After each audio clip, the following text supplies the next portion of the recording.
12번입니다.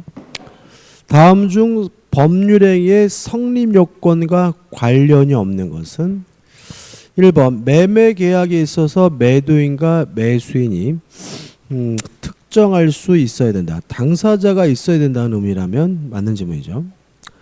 2번 매매 계약을 위한 매도인 또는 매수인의 청약이 있어야 된다. 의사표시가 있어야 된다는 의미니까 맞는 질문이죠. 3번 매매 계약을 체결할 경우에 매매 목적이 존재하여야 한다. 목적물 있어야 된다는 얘기죠. 5번 법률의 목적물이 반드시 있어야 하는 것은 아니다. 다시 말하면 목적물이 현존하지 않아도 되죠. 예를 들어 가지고 아파트를 분양받았어요. 그럼 매매 계약이잖아요. 근데 아파트가 아직 없잖아요. 그래도 그 매매 계약은 뭐 한 거죠? 성립하고 유효한 거니까 목적물이 반드시 있어야 하는 것은 아니다. 맞겠죠. 답은 4번입니다. 계약의 내용이 강행법규 위반하지 않아야 한다. 이건 뭐죠? 유효요건, 효력요건이 되는 거죠. 답은 4번입니다. 자, 13번부터 이제 목적이 나오는데 한번 정리를 좀 해볼게요. 자, 목적에 관한 유효요건들입니다. 목적이 있고 그것이 유효하기 위해서는 첫 번째 목적이 확정될 수 있어야 되는데 요거는 하나만 유의하시면 돼요. 확정 가능성이다. 다시 말하면 목적이 확정되어야 유효한 것이 아니라 확정될 가능성만 있으면 뭐한 거죠? 유효한 거죠. 그 다음에 두 번째 목적이 뭐죠? 가능해야 된다. 그러면 가능해야 유효하니까 불가능하면 불능이면 무효라는 얘기겠죠. 여기서 첫 번째 우리가 생각해 봐야 될 것은 뭐냐면 가능 불능을 판단하는 기준입니다. 우리 판례는 과학적 물리적으로 판단하지 않고 사회 통념에 따라서 거래 관념에 따라서 가능 불능을 판단한다는 거 기억해 두셔야 되고요. 요 불능이 다시 둘로 나누죠. 원시적 불능과 후발적 불능으로 나뉩니다. 나누는 기준은 뭐였죠? 법률 행위 시를 기준으로 하죠. 법률 행위를 한 때를 기준으로 해서 법률 행위를 하기 전부터 불가능하면 원시적 불능. 법률 행위를 할 때는 가능했는데 법률 행위를 한 후에 불가능하면 뭐죠? 후발적 불능이고요. 원시적 불능은 다시 둘로 나뉘어요. 원시적 전부 불능과 일부 불능인데 원시적 전부 불능은 원칙적으로 무효입니다. 따라서 이행하지 못하게 됐더라도 책임지지 않는 것이 원칙인데 다만 예외적으로 계약 체결상의 과실 책임이 문제될 수 있고요. 요 계약 체결상의 과실 책임에 관한 구체적인 내용은 우리가 어디서 하죠? 계약법에서 다루게 되는 거죠. 그다음 원시적 일부 불능이죠. 원시적 일부 불능도 원칙적으로 무효입니다. 왜냐하면 일부가 무효면 전부가 무효인 것이 원칙이니까요. 다만 법률행위 중에서 매매의 경우에는 예외적으로 담보 책임이 문제될 수가 있는데 이 담보 책임에 관한 구체적인 내용도 우리가 계약법에서 하게 되는 거죠. 그 다음에 후발적 불능은 유효해요. 유효하기 때문에 책임을 부담해야 되는데 어떻게 책임을 지는지는 둘로 나누죠. 만약에 채무자에게 후발적 불능에 대해서 고의나 과실이 있다면 무슨 책임을 부담하게 되냐면 채무 불이행 책임을 부담하게 되고요.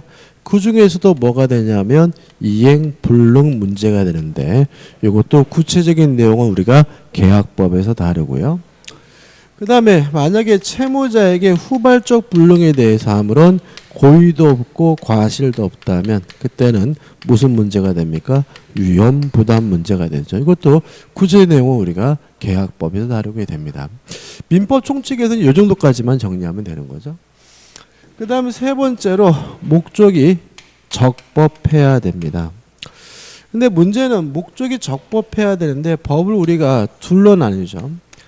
위반하면 안 되는 강행 규정과 위반해도 상관이 없는 임의 규정으로 나뉘고요. 임의 규정을 위반한다 그래서 법률행위가 무효인 것은 아니고 유효가 됨을 주의하시기 바라고. 근데 강행 규정이 다시 둘로 나뉘죠. 효력 규정과 단속 규정으로 나뉜다. 일단 효력 규정은 위반하게 되면 법률행위 자체가 무효가 되는 경우를 우리가 효력 규정이라고 하고요. 단속 규정은 위반하면 처벌은 받되 행위 자체는 무효가 아니라 유효가 되는 경우 우리가 단속 규정이라고 하는데요. 여기서 항상 조심하셔야 될 것은 뭐냐면 민법에서 강행 규정은 무엇만을 말하냐면 효력 규정만을 말한다. 왜냐하면 단속 규정은 민법에 없다는 거 꼭 기억해 두시기 바랍니다. 그래서 우리가 아까 지문에서 12번 문제에서 4번에서 계약의 내용이 강행복규를 위반하지 않아야 한다 할 때 이 강행복규는 무엇만을 의미하게 되는 거죠? 효력 규정만을 의미하게 되는 거죠. 왜냐하면 민법에는 뭐가 없어요? 단속 규정이 없으니까 그거 조심하셔야 되고. 그러면 민법이 없으니까 민법이 아닌 법을 공부를 해야 되는데 두 가지만 기억하시면 돼요. 단속 규정. 첫째, 부동산 등기 특별조치법의 중간 생략 등기 금지 규정은 단속 규정이다. 따라서 중간 생략 등기를 하다 걸리면 뭐는 받죠? 처벌은 받지만 행위 자체가 뭐는 해요? 유효는 하고 등기 자체는 유효하고. 그 다음에 두 번째 주택법이죠. 주택법의 전매 금지 규정도 단속 규정이다.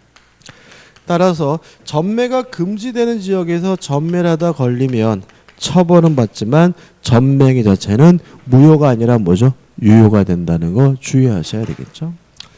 그 다음 마지막 유효요건으로서 목적의 사회적 타당성에서 반사회적 법률행위죠. 일단 반사회적 법률행위는 뭐가 되냐면 무효가 돼요. 그 다음에 여기서 문제가 되는 것은 뭐가 반사회적인지에 대해서 우리가 좀 정리를 해야 되는데 오늘 일일이 다 정리할 수는 없고요. 가장 중요한 것만 정리를 해보면 첫째, 가족법상의 자유는 절대적으로 보장을 해야 되는 자유이기 때문에 가족법상의 자유를 제한한다면 심하든 심하지 않든 반사회적 법률행위로서 뭐죠? 무효다. 그죠? 그 다음에 두 번째, 인간이면 당연히 하는 것으로 평가된다면 서로 그것이 나쁜 짓이라 하더라도 뭐하지 않죠? 반사회적이지 않다. 그래서 우리가 세금 회피, 채무 회피, 인간 본성의 발현이니까 뭐하지 않죠? 반사회적이지 않고요.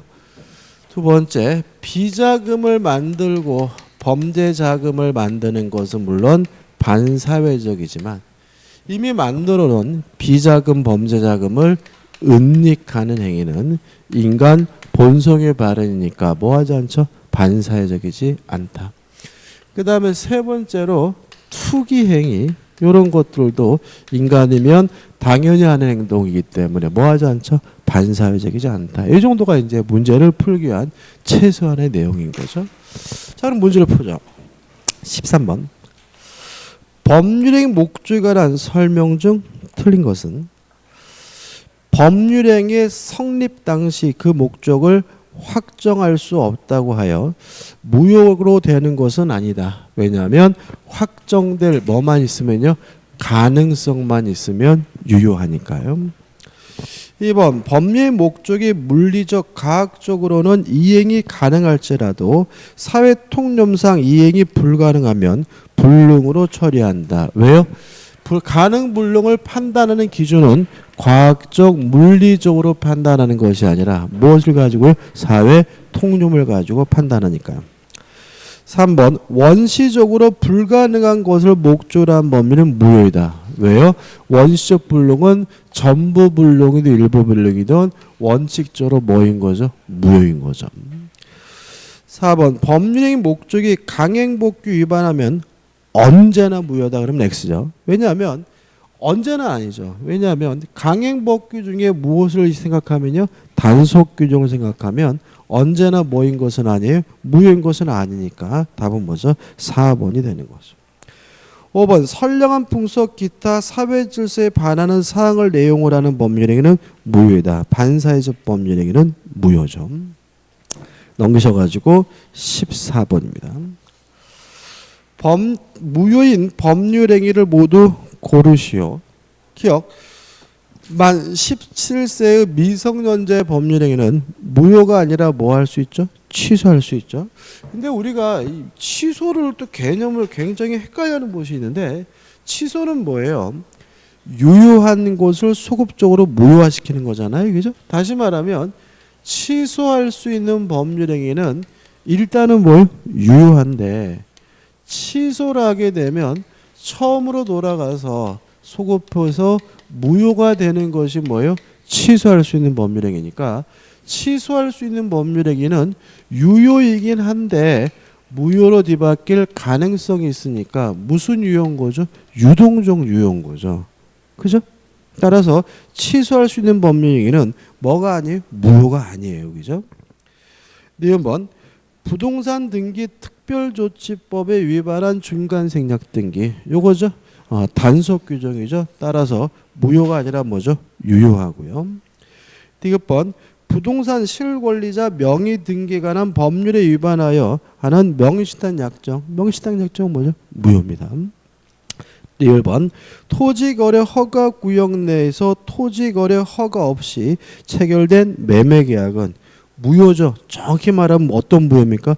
유동적 무효죠. 무효이긴 한데 유효로 뒤바뀔 가능성이 있어요. 따라서 무효를 고르라고 한다면 디귿 니을 해가지고 3번이 답이 되는 거죠. 15번입니다. 법률행위 목적이 불능인 경우에 관한 설명으로 틀린 것은 1번 법률행위는 이행기를 기준으로 표준으로 원시적 불능과 후발적 불능을 구별한다. X죠. 뭘 기준으로 합니까? 법률행위 시를 기준으로 하죠. 그죠? 법률행위 시.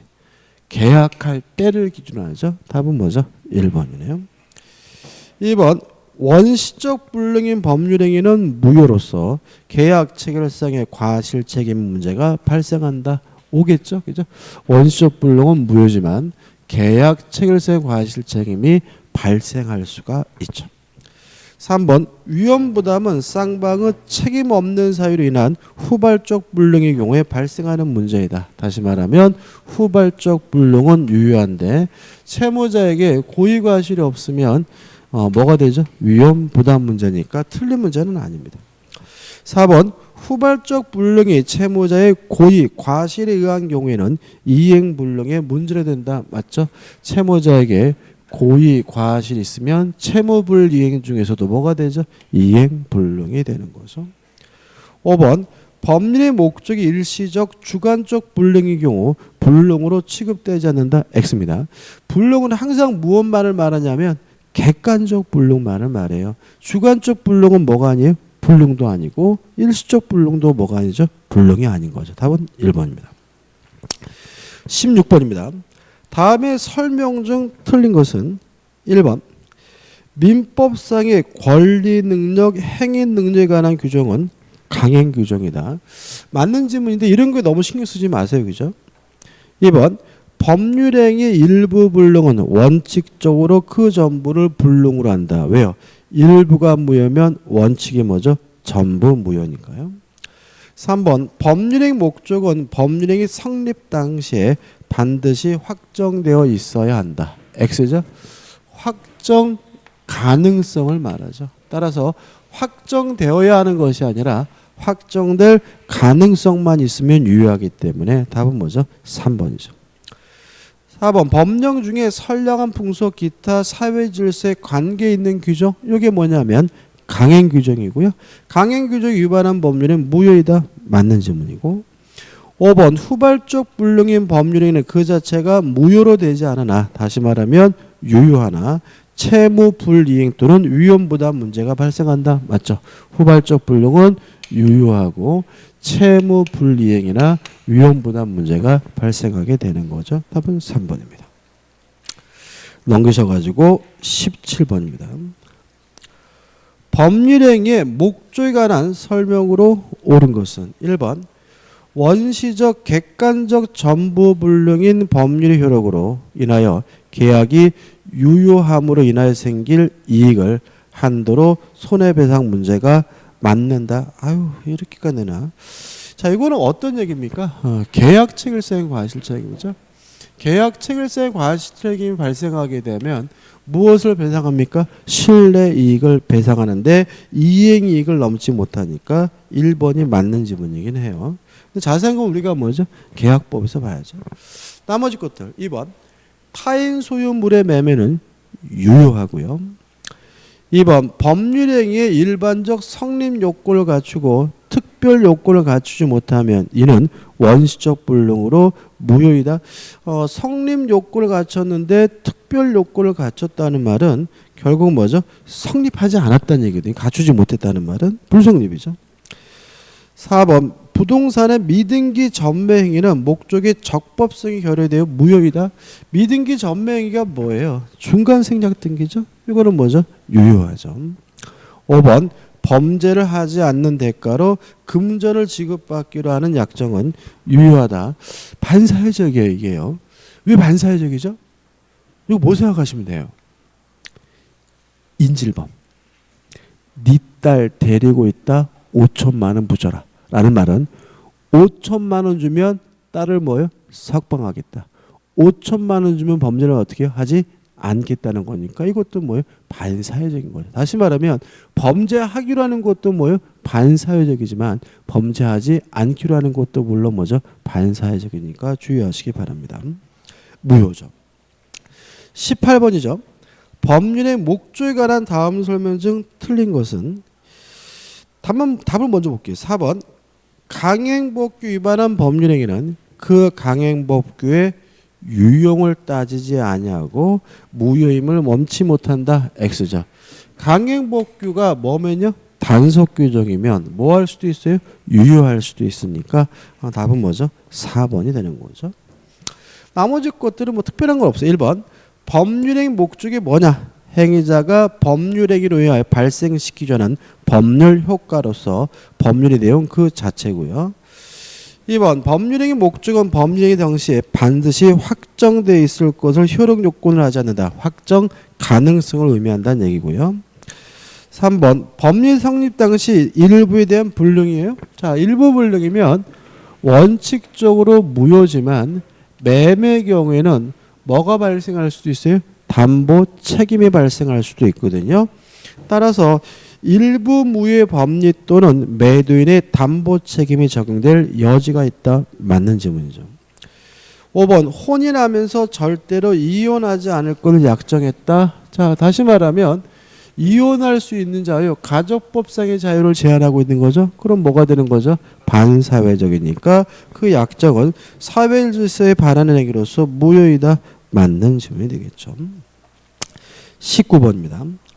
당사자 간의 합의로 그 적용을 배제할 수 없는 거. 그러면 합의로 배제할 수 없는 것은 임의 규정이 아니라 뭘 찾으라는 거죠? 강행 규정을 찾으라는 얘기거든요.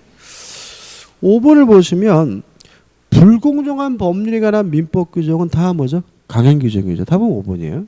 근데 이거를 어떻게 기억하냐면 일단 3번 착오에 의한 의사표시 취소는 임의 규정이다. 특약으로 배제할 수 있다는 건 따로 기억해 두셔야 돼요. 그다음 나머지 것들은 뭐냐면 요겁니다. 계약 자유의 원칙상 계약법의 대부분의 규정, 임대차 약자 보유 규정을 제외하고는 다 뭐죠? 임의 규정이죠. 자, 계약은 어차피 상대방으로부터 승낙을 얻어서 하는 것이니까 나쁜 짓만 아니면 뭐든지 할 수 있잖아요. 따라서 계약법은 임대차를 제외하고는 다 뭐예요? 임의규정이에요. 그래서 보시면 매매계약, 법정해제, 유연부담 다 뭐예요? 계약법이죠. 그래서 우리가 계약법은 임대차를 제외하고는 싹 뭐라고요? 임의규정이다. 이렇게 정리하면 되는 거죠. 답은 5번입니다. 넘기셔가지고 20번입니다. 법률행위의 목적의 적법과 관련한 판례 태도와 다른 것은 1번 중간 생략 등기를 금지하는 부동산 등기 특별조치법은 단속 규정이잖아요. 따라서 위반된 중간 생략 등기 합의라도 이는 유효라는 것이 판례 입장이다. 5 맞는 질문이죠. 이번은 나중에 하겠지만 만약에 토지거래 허가구역 내에 이루어진 중간 생략 등기는 뭐가 돼요? 무효잖아요. 그죠? 따라서 2번 토지거래 허가구역 내에서 토지거래 허가규정을 위반하여 격려된 중간 생략 등기는 무효라는 것이 판례 태도이다. 맞는 질문이죠. 3번 주택법상의 전매금지 규정 요거죠. 주택법의 전매금지 규정은 대표적인 뭐죠? 단속 규정입니다. 따라서 전매금지 규정을 위반한 전매약정이라도 유효라는 것이 판례 태도이다. 맞는 질문이죠. 그 다음에 이제 4번 보시면 증권회사 또는 그 임직원의 부당 권유 행위를 금지하는 증권거래법과 관련된 규정에 위반한 투자 수익 보장 약정은 무효라는 것이 판례 태도이다. 물론 맞아요. 이거는 뭐예요? 강행 규정이니까. 이게 시험에 나오겠어요? 안 나오겠죠. 그죠? 이게 또 뭐 이렇게 중요한 판례긴 해요. 만약 우리가 다른 시험을 공부한다면 4번 의미 없고 5번 국유재산의 관리에 종사하는 자가 자신의 관리하는 국유재산을 제3자 명의로 취득하게 하는 약정. 이거 일종의 뭐예요? 명의신탁이고요. 그러니까 부동산 실명법 위반으로서 무효일 수도 있고요. 해설에 나와 있는 것처럼 국유재산법 자체가 금지하고 있는 거거든요. 따라서 강행복귀 위반이기 때문에 뭐겠어요? 무효겠죠. 따라 답은 뭐죠? 5번이 됩니다. 근데 이것도 안 나와요. 그래서 4번, 5번은 중요한 게 아니다 이 말이죠. 21번입니다. 법률행위의 적법성이라는 설명 중 틀린 것은 1번 무허가 음식점의 음식물 판매 행위는 단속 규정 위반이니까 무효가 아니라 사법상 유효하다. 맞는 질문이고요. 2번 부동산 등기 특별조치법에 의한 중간 생략 등기도 단속 규정이니까 유효하다. 맞는 질문이죠. 3번 법률이 특히 엄격한 기준을 정하여 일정한 자격을 갖춘 자, 의사, 약사, 강업권자에게만 일정한 영업을 하도록 허용한 경우 그 명의를 대여하는 계약은 무효이다. 맞겠죠? 그죠? 3번 같은 것도 안 나오겠죠? 저는 개인적으로 왜 의사만 병원을 운영해야 되지? 저는 불만이에요. 그러니까 그런 거죠. 그만할게요. 4번. 왜냐하면 우리가 이렇게 보면은 병원이 비리를 저질러요. 비리를 저지르는데 꼭 뭐라 그러냐면 사무장 병원으로 의심된다. 뭐 이런 식으로 얘기를 해요. 그죠? 병원이 비리를 저지르는 게 문제지 뭐 사무장 병원이 문제인가요? 이게 무슨 말이냐면 그 병원을 오히려 운영할 능력이 되는 분이라면 운영하는 것도 괜찮은 거 아닌가요? 그러니까 경영 능력도 안 되는데도 불구하고 괜히 의사랍시고 운영하다가 망하는 사람이 수태잖아요. 우리나라 지금 신용불량자 1위가 직업이 뭔데요? 의사예요. 네, 의사. 왜냐하면은 의사들은 대출을 잘해줘요. 그 다음에 또 병원 장비가 다 리스야, 다 대출이야. 근데 병원들의 30-40%가 다 망하잖아요. 그럼 망하면 다 뭐가 되는 거예요? 신용불량자가 되는 거지 뭐. 그러니까는 이게 그런 거예요. 그러니까 옛날에도 그러니까 지금 시점으로 미래를 보면 안 되는 거야. 그러니까 과거에는 의사 사이가 왔다 했잖아요. 근데 지금 의사 사이가 집안 그냥 말아먹는 사이가 되는 거예요. 왜냐하면 너무나 의사가 많으니까. 그러니까 지금 의대 가는 사람들 답답한 거지, 그죠? 오히려 뭐죠? 노는 게 좋을 수도 있어요. 진짜로요. 그러니까 지금 잣대로 뭐 공무원 시험 본다고요? 뭐로 공무원 시험 봐? 왜냐하면 이런 겁니다. 그러니까 지금 예를 들어서 공무원들이 혜택이 좋잖아요. 그죠?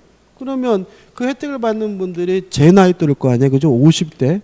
근데 제 나이 또래는 공무원은 완전히 녹화하는데 인간 취급도 안 했어. 그냥 대충 고등학교 졸업해가지고 그냥 아무나 그냥 대충 보면 될 수 있는 거였거든요.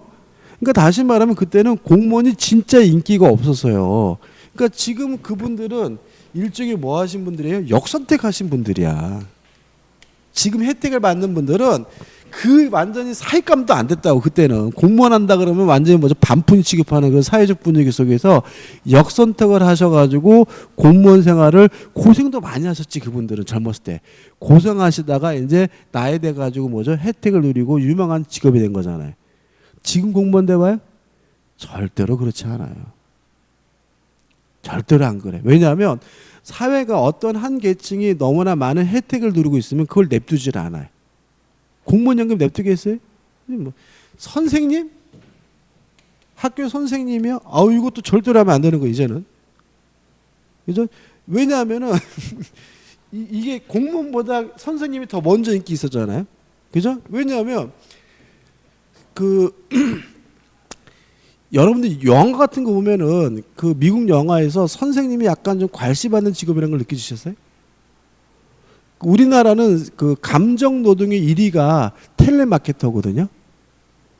미국은 선생님이에요.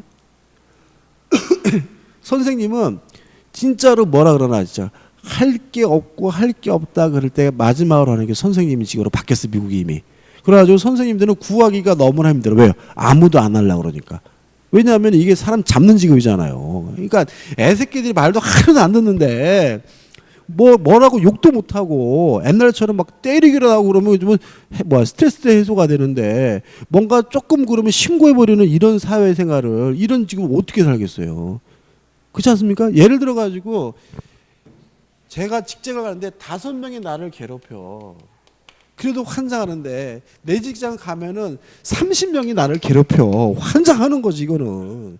이미 우리나라는 선생님이 극악무도한 감정노동으로 변하고 있어요. 그래서 뭐 선생님이 이거 지금도 절대로 하면 안 되는 거예요. 그래서 지금 하지 말아야 될 지고 공무원 하면 안 되고 선생님 하면 안 되고 뭐죠, 의사도 하면 안 돼. 그러니까 지금 괜찮아 보이는 직업은 미래는 뭐죠, 전혀 유망한 직업이 아니라는 거예요. 그 일본 같은 경우도 공무원이 되잖아요. 3년 내 이직률이 80%예요. 공무원도 감정노동이 됐어요, 이것도. 왜냐하면 지금 누가 공무원 말 들어. 그냥 뭐 악성 민원인 해가지고 막 와서 뒤적없고, 뭐 공무원들도 어떻게 뭐 힘쓰는 게 아니라 뭐죠, 이렇게 알람하고 껴야 되는 이런 시대가 되기 때문에 이 공무원의 80%가 다 이직해요. 그러니까 이것도 공무원도 할 때가 아니야, 지금. 뭘 해야 될지는 공연중개사 최고인 것 같아요. 농담이 아니라, 그러니까 이게 뭐냐면, 마인드를 좀 역선택을 할 필요가 있어요. 그러니까 예?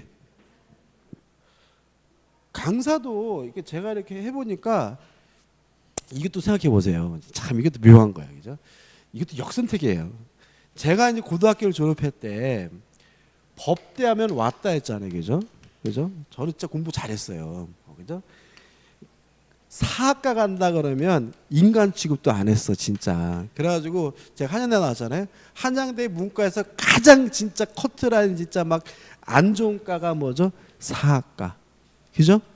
서울대학교도 마찬가지예요, 그죠? 모든 대학에 진짜 안 좋은 과가 사학과예요. 고시학원 강사 중에서 연봉이 제일 많은 게 뭐예요? 국사 선생님이야, 지금. 민법 선생이 아니라니까. 이번에 보니까 뭐 국사 선생, 수학 선생인가요? 뭐 아무튼 국사 선생들 좀 잘 나가는 나오잖아요. 그 누구죠? 설 누구지? 설면서 이런 사람들은 연봉 50억 막 이런다고 지금. 그러니까 이 사람들도 뭐 한 거야? 역선택하신 거야. 그러니까 다시 말하면 저희 때는 저같이 그냥 법대가 그냥 왔다 했잖아요, 그죠? 뭐 의대 법대 막 그죠? 그래서 왔다 들어왔어. 근데 지금 와서 보니까 똑같은 강사라도 민법 선생은 연봉 그지 같지만. 그 사학과 나온 국사 강사는 뭐 연봉이 뭐 50억이니 40억이니 막. 근데 그런 분들이 몇 명이 돼요. 굉장히 많다고, 우리나라에. 그러니까 이게 뭐예요? 역선택이 항상. 그러니까 다시 말하면 그 괜히 그 현재 시점에서 뭐가 좋으니까 간다. 이 남들 따라한 것도 하면요. 계속 뭐예요? 그냥 뒤치다거리만 하는 거예요. 그죠? 이것도 일종의 역선택인 거죠. 좀 부러워 죽겠어. 그래서 나도 사학과 갈 것이. 그죠? 예, 그리고 막 진짜 뭐 여학생들도 99%가 담배 피고 막 막걸리 먹고 완전히 지금 생각하면은 지금 그때 대학생들 생각하면은 지금 애들은 진짜 양반이야. 뭐 상상도 못할 정도의 만행과 악행을 저지르 다니는 그런 녹화하는 씨. 솔직히 말하면 요즘 학생들이 더 착해. 뭐가 더 이게 나지? 그런 거 많습니다. 그러니까 지금 시대를 지금 시점을 지금 시점을 가지고 미래를 판단해 내가 선택하기보다는 그러면 뭘 선택할 거냐? 제일 좋은 거는 그러면 그때는 내가 좋아하는 게 좋은 거야. 무슨 말인지 되겠죠? 그러니까 미래를 예상할 수 없잖아. 어떻게 변할지 우리는 지금도 아무도 예상 못 하잖아요. 그죠? 그러니까 결국은 뭐예요? 내가 좋아하는 거지 뭐. 왜냐하면 좋아하는 거를 하다가 잘 되면은 더 좋지만 안 되더라도 불행하진 않잖아. 근데 적성이 안 맞는 괜히 공무원 한다고 가가지고 이래버리면 뭐 그냥 인생이 뭐 불행한 거잖아요. 그죠? 그래서 젊었을 때 지금 이 시점에서는 막 남들 좋다는 거 하면 안 되고요. 내가 좋아하는 거, 내가 하고 싶은 거, 그게 하는 게 제일 좋아요. 뭐가 되게 낫지? 그지 의사약사이죠. 그다음 우측에 3번. 위 3의 경우 명의 차용자가 제3자 이미 거래를 맺은 경우를 하더라도 그 행위는 사법상 언제나 무효로 본다. X입니다. 그러니까 예를 들어가지고 이런 거죠. 의사가 아닌 사람이 약사가 아닌 사람이 약을 팔았어요. 나중에 약사가 아닌 데 팔았다고 처벌받더라도 약 판매 행위는 뭐 한 거예요? 유효해야지. 그죠? 일종의 이것도 뭐예요? 단속 규정이에요. 답은 뭐죠? 4번이죠. 5번 토지거래 허가구역 내에서 토지거래 허가 규정 위반하여 경료된 중간생략 등기는 무효이다. 맞는 질문이죠. 22번이요. 또 이상한 얘기 해가지고 또 인터넷 강의 들으신 분 저 미친놈 저 욕하면 어떡하지. 요새는 하도 인터넷이 무서워가지고.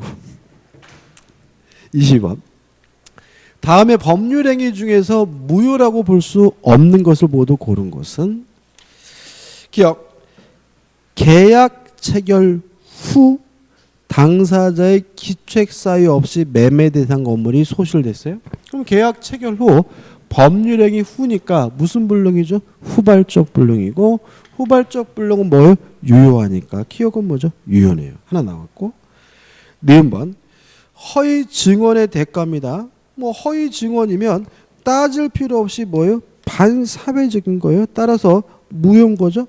그죠?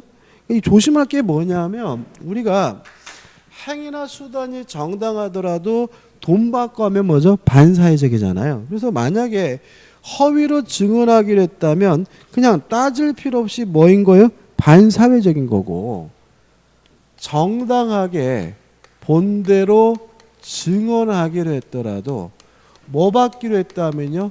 돈 받기로 했다면 뭐예요? 반사회적인 거예요. 여기서 좀 조심할 게 뭐가 있냐면 돈을 전혀 못 주는 건 아니에요. 교통비, 여비 정도는 줄 수가 있어요. 또 일실소득, 일해서 손해보는 소득 정도는 줄 수가 있고요.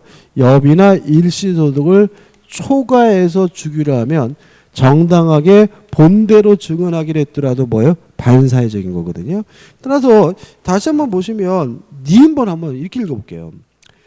정당한 증언의 대가로 이렇게 읽어볼게요. 그러면 정당한 증언의 대가로 일실 손해, 교통비 등 사회적으로 용인할 수 있는 정도의 급부를 제공받기로 했다면 그때는 뭐가 아니죠? 반사회적이지 않은 거죠. 이해되시죠? 근데 이거는 허위로 증언하기로 했으니까 그냥 따질 필요 없이 뭐예요? 반사회적인 거죠. 디귿번 회에 파견된 근로자가 기국일로부터 3년간 회사에 근무해야 하고 이를 위반한 경우에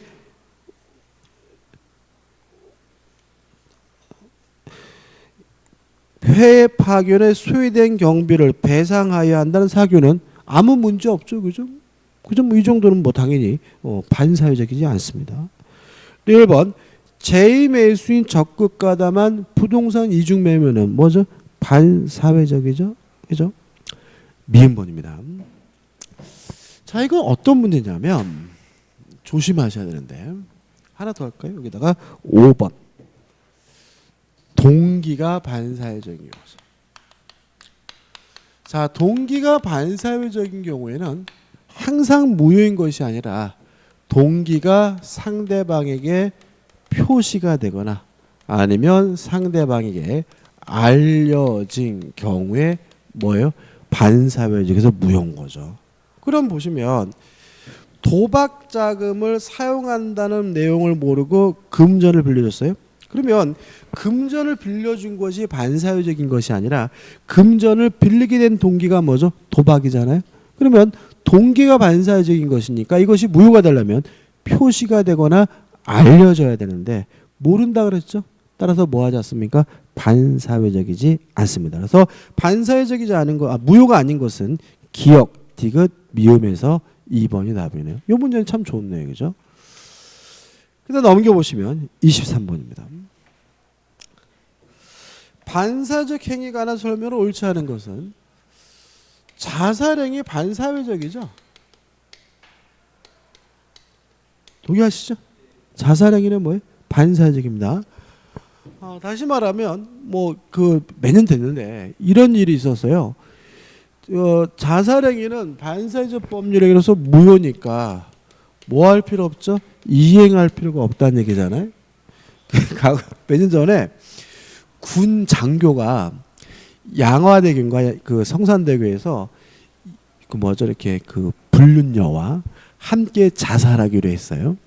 자살하기로 했는데 그 여자만 뛰어내려서 죽고 그 사람은 안 뛰어내려서 살았어요. 누가 올바른 거예요? 군 장교가 올바른 거죠. 왜요? 자살하기로 한 계약은 반사회적에서 무효니까 뭐 할 필요 없어요? 이행할 필요 없다. 뛰어내릴 필요가 없는 거죠. 괜히 그 엉뚱한 여자분만 뭐예요? 뛰어내려가지고 그냥 삶을 마감했거든요. 다시 말하면 이행하게 되면 죽는 행위. 이행하면 뭐가 돼요? 죽는 행위는 자살행위로서 반사회적 법률에 무효인 거예요. 그럼 보자고요. 1번. 사찰의 존립에 필요 불가결한 임야의 증여입니다. 그러면 임야를 증여하게 되면 임야를 넘겨하게 되면 사찰이 뭐 할 수 없어요? 존재할 수가 없는 거잖아. 이 일종의 뭐예요? 자살행위입니다. 따라서 뭐인 거예요? 반사회적인 거예요. 따라서 무효이다. 맞는 질문인 거예요. 이해되시죠? 2번. 소송에서 사실대로 증언하여 줄 것을 조건으로 사회적으로 용인될 수 있는 정도의 급부죠. 그러면 지웠네. 일실소득이나 여비를 주기로 한 거죠. 그런 건 뭐예요? 가능하고도 뭐예요? 적법한 것이니까 약정하는 것은 무효가 아니다. 맞는 질문이고. 3번. 보험사고를 가장하여 보험금을 취득할 목적으로 생명계약, 보험계약. 물론 뭐죠? 반사회적이죠. 동의하시죠? 체결한 경우는 무효가 아니다. X고요. 답은 뭐죠? 3번이 답이 되죠. 4번은 재밌어요. 자, 이런 문제입니다. 갑이라는 분이 주지 스님이거든요. 요 주지 스님이라는 이 성직을 을에게 돈을 받고 양도한다. 매매하기로 계약을 했어요. 물론 요거는 뭐인 거예요? 반사회적인 거예요. 동의하시나요? 성직은 돈 갖고 거래할 수가 없는 거잖아요. 그죠? 뭐 이게 실제로 주지 스님이지만 담임 목사직도 돈 갖고 거래하는 경우도 있어요. 그러니까 아무튼 주지 스님이든 담임 목사든 성직을 돈 갖고 거래하는 건 당연히 뭐예요? 반사회적인데 이거는 문제는 을을 종단 측에서 주지로 임명하는 요 행위가 반사회적이냐 요 문제도 돌입하려는 요거는 반사회적인 것이 아니라는 것이 판례 입장입니다. 다시 말하면 임명 자체가 반사회적인 것이 아니라 성직을 거래하는 것이 뭐인 거예요? 반사회적인 거예요. 따라서 4번 전통사찰의 주지직을 거액의 금품을 대가로 양도하기로 하는 약정이 있음을 알고도 이를 묵인 혹은 방조한 상태에서 한 종교법인의 주지 임명행위는 뭐로 볼 수 없습니까? 무효라고 볼 수 없다. 맞는 질문이죠. 5번 부첩관계를 단절하면서 첩에 생활비를 지급하기로 했어요. 줘야 돼요? 줘야 됩니다. 다시 말하면 뭐예요? 무효가 아니라 뭐예요? 유효하다는 얘기고. 또 부첩관계 출생한 장애의 양육비 줘야 돼요? 뭐예요? 유효한 거예요. 양육비 부담의 약정은 유효하다. 맞는 질문이 되는 거죠. 24번입니다. 반사의 질서 법률에 관한 설명으로 틀린 것은 자, 이것과 관련돼서 우리가 좀 정리할 게 있어요. 뭐가 있냐면은 강박에 의한 의사표시입니다. 강박에 의한 의사표시는 첫째, 뭐 할 수 있죠? 취소할 수가 있죠. 근데 만약에 이 강박 자체가 너무 지나쳐가지고 의사결정의 자유가 완전 박탈된 상태로 평가된다면 이때는 의사 무능력자와 다름이 없기 때문에 아예 뭐가 되죠? 무효가 되죠. 세 번째, 반사회적 법률행위냐? 이 문제에 대해서 우리 판례는 강박 자체는 뭐인 것은 아니에요. 반사회적 법률인 것은 아니라는 게 판례 입장입니다. 이유는 우리 입법자가 강박에 의한 의사표시는 뭐 할 수 있어요? 취소할 수 있다는 규정을 두고 있기 때문에 강박 자체가 만약에 반사회적이다 그러면 무효다라고 판시한다면 강박에 의한 의사표시는 취소할 수 있다는 민법 규정은 아무짝에도 쓸모없게 된다는 거죠. 따라서 강박 자체가 뭐인 것은 아니에요. 반사회적인 것은 아니고요. 네 번째, 뭣도 아니죠? 진이 아닌 의사표시도 아니다. 기억나시나요? 자, 진이 아닌 의사표시 진은 진정으로 마음속에 바라는 바가 아니라 특정된 행위와 관련된 진이므로 강박을 이유로 일정한 의사표시를 했으면 강박을 이유로 취소할 수 있을지언정 이 자체가 뭐인 것은 아니에요. 진이 아닌 의사표시인 것은 아니다 해서 이 네 가지 같이 기억해 두셔야 돼요. 따라서 1번 국가기관이 헌법상 보장되어 있는 국민의 기본권을 침해하는 위헌적인 공권력을 행사로 인하여 이후 외포되는 말은 뭐냐면 공포심을 불러일으키는 뜻이게 공포로 국민이 자유롭지 못한 상태에 한 의사표시 강박에 의한 의사표시입니다. 강박에 의한 의사표시는 뭐 할 수 있어요? 취소할 수 있을지언정 그 자체가 뭐는 아니에요? 반사회적인 것은 아니니까 반사회 질서의 법률행위로서 무효라고 볼 수 없다. 맞는 질문이 되는 거죠. 2번 기업 또는 개인의 정보를 권한 없이 제3자에게 제공하고 범죄행위죠. 나쁜 짓이죠. 따라서 대가를 지급받기로 하는 계약은 뭐죠? 반사회적 범죄 무효고 3번 도박 자금을 제공할 목적으로 도박장이 이루어진 금전의 소비 대차입니다. 이것도 동기가 반사회적인 거죠. 근데 문제는 어디서 이루어졌어요? 도박장. 그렇다면 명백히 도박을 할 동기가 어떻게 해요? 알려진 거니까 물론 뭐가 되겠어요? 반사회적에서 무효겠죠. 4번 부동산의 이중매매에 있어서 제2매매계약은 제2매수인이 매도인의 배임행위에 대한 가단 여부와 관계없이 반사회적 법률에서 무효로 된다. X점. 좀 이따 정리하겠지만 이중매매는 원칙적으로 유효하지만 아는 것을 넘어서 뭘 해야지만요. 적극 가담해야지만 반사회적에서 무효니까 답은 뭐죠? 4번이 되는 거죠. 그 다음에 5번이죠. 자, 성공보수 약정입니다. 자, 만약에 변호사가 아닌 일반인이 성공보수를 받기로 약정했다면 따질 필요 없이 그냥 뭐인 거예요? 반사회적인 거죠. 근데 만약에 변호사가 성공보수를 받기로 했어요.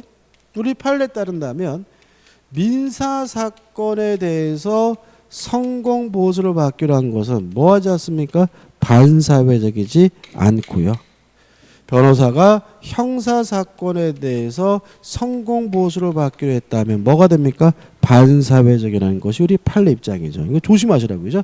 다시 말하면 일반이 변호사가 아닌 사람이 성공보수를 받기로 했다면 따질 필요 없이 그냥 뭐예요? 반사회적인 거고요. 변호사가 성공보수를 받기로 했다면 민사사건에 대해서는 뭐 하지 않습니까? 반사회적이지 않고 형사사건에 대해서는 뭐예요? 반사회적입니다. 5번 민사소송의 승소에 대한 대가로서 의뢰인이 받은 손해배상액 중 일정 비율의 금액을 변호사의 성공보수로서 지급하기로 약정은 무효라고 할 수 없으나 민사사건이니까 형사소송에 이러한 약정이 있었다면 이는 무효가 된다. 맞는 질문이 되겠죠. 답은 4번입니다. 25번입니다. 반사회적 법률행위로서 무효가 아닌 것은 1번 과도하게 중화돼요. 나쁜 짓이죠. 반사회적이죠. 2번 도박 자금에 제공할 목적으로 금전을 대여하는 행위이죠. 근데 2번 같은 거는 세모입니다. 잘 모르는 거예요. 왜냐하면 동기가 반사회적인데 표시가 되거나 알려졌다는 말이 안 나와 있죠. 그죠? 그러니까 만약에 다른 게 답이 없으면 2번도 답으로 뭐예요? 선택할 수 있는 뭐가 필요해요? 용기가 필요한 거예요. 그죠? 세모입니다. 3번 소송에서 증언을 조건으로 통상 용인되는 수준을 넘는 대가 반사회적이죠. 4번 공무원이죠. 공무원의 직무행위 간의 부정한 청탁의 대가로 금전 반사회적이죠. 5번 부동산에 대한 강제 집행을 면할 목적 뭔가요? 채무회피죠. 그죠? 강제 집행을 면할 목적이라는 말이 돈 갚기 싫어서잖아요. 채무회피는 인간 본성의 발언이니까 명백히 뭐하지 않습니까? 반사회적이지 않기 때문에 강제 집행을 면할 목적으로 그 부동산에 허위의 근저당권을 설정하는 행위는 명백히 뭐죠? 반사회적이니까 답은 몇 번인 거예요? 5번인 거죠. 넘기셔가지고 26번입니다. 26번부터는 좀 쉬었다 할게요. 왜냐하면 이중매매를 좀 정리해야 될 것 같아요. 좀 쉬었다 하겠습니다.